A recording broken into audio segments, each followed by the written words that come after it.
Ya, saudara, dialog selengkapnya ini Anda bisa saksikan di akun YouTube Liputan 6 SCTV. Kita ke informasi berikutnya, saudara.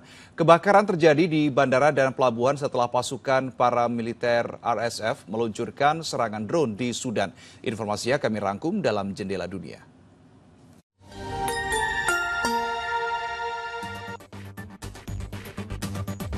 Militer Israel pada hari Senin menghancurkan sebagian besar desa Khaled al-Dab di tepi barat Palestina. Merobohkan infrastruktur desa dan meninggalkan warga mengembara di antara puing-puing rumah mereka. Sebanyak 9 rumah, 5 tenda, dan 5 kandang hewan diratakan oleh bulldozer. Cogat, Badan Militer Israel yang mengelola urusan administratif di wilayah itu, mengklaim bangunan itu ilegal karena berada di zona tembak tertutup. Sementara warga Palestina menilai izin membangun dari Israel sangat sulit didapat dan menyebut penghancuran ini sebagai bagian dari upaya pengusiran sistematis yang memberi ruang bagi pemukiman ilegal Israel. Pasukan Israel juga bersiap menghancurkan lebih dari 100 rumah di 2 kamp pengungsi di wilayah utara tepi barat.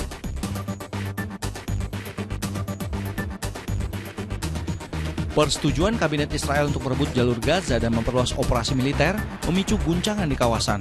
Israel akan tinggal di jalur Gaza sampai jangka waktu yang tidak ditentukan. Rencana itu diikuti seruan agar ratusan ribu warga Gaza pindah ke wilayah selatan. Bagi warga Palestina, pemindahan apapun membangkitkan kenangan akan Nakba pada tahun 1948. Kala itu ratusan ribu penduduk Palestina diusir dari tanah airnya dalam perang menyebabkan pembentukan Israel. Saat ini pasukan Israel telah mengambil alih wilayah seluas sekitar sepertiga dari Gaza, menggusur penduduknya serta membangun menara dan pos pengawasan di tanah kosong.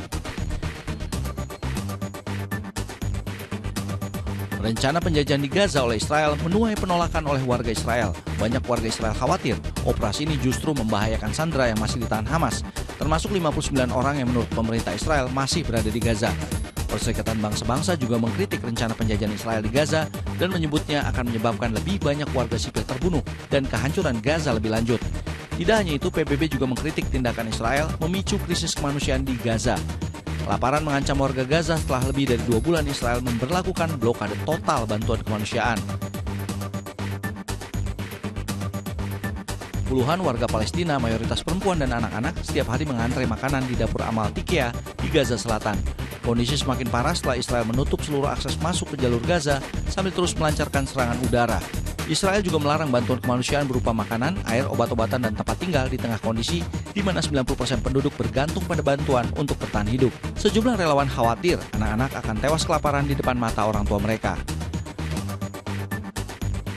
Pasukan paramiliter Sudan RSF meluncurkan serangan drone ke kota pelabuhan Sudan di Laut Merah pada Selasa pagi. Ledakan keras dan kebakaran dilaporkan terjadi di bandara dan pelabuhan, disertai asap tebal yang membubung di atas kota. Serangan ini mengganggu lalu lintas udara dan menyebabkan pembatalan penerbangan dari Kairo ke Sudan. Serangan ini diduga merupakan serangan balasan dari pasukan RSF. Sebelumnya pada awal bulan Mei, militer sudah menyerang Bandara Nyala di Darfur Selatan yang merupakan basis RSF dan jalur masuk senjata termasuk drone.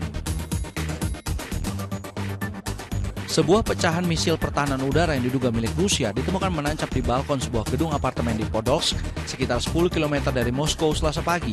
Peristiwa ini terjadi setelah militer Rusia mengklaim telah menembak jatuh 105 drone Ukraina di sejumlah wilayah Rusia pada malam sebelumnya. Warga Podolsk melaporkan mendengar 2 ledakan keras pada malam hari, dan pecahan misil itu ditemukan pagi harinya tertancap di pagar balkon gedung tempat tinggal mereka. Hujan deras yang turun tak terduga di Moskow pada akhir musim semi tak menyurutkan antusiasme pengunjung di area Panda, kebun binatang Moskow.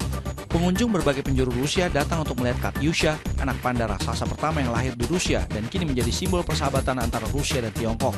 Katyusha yang merupakan anak dari panda Ruyi dan Dingding yang dikirim dari Tiongkok pada 2019 untuk memperingati 70 tahun hubungan diplomatik kedua negara.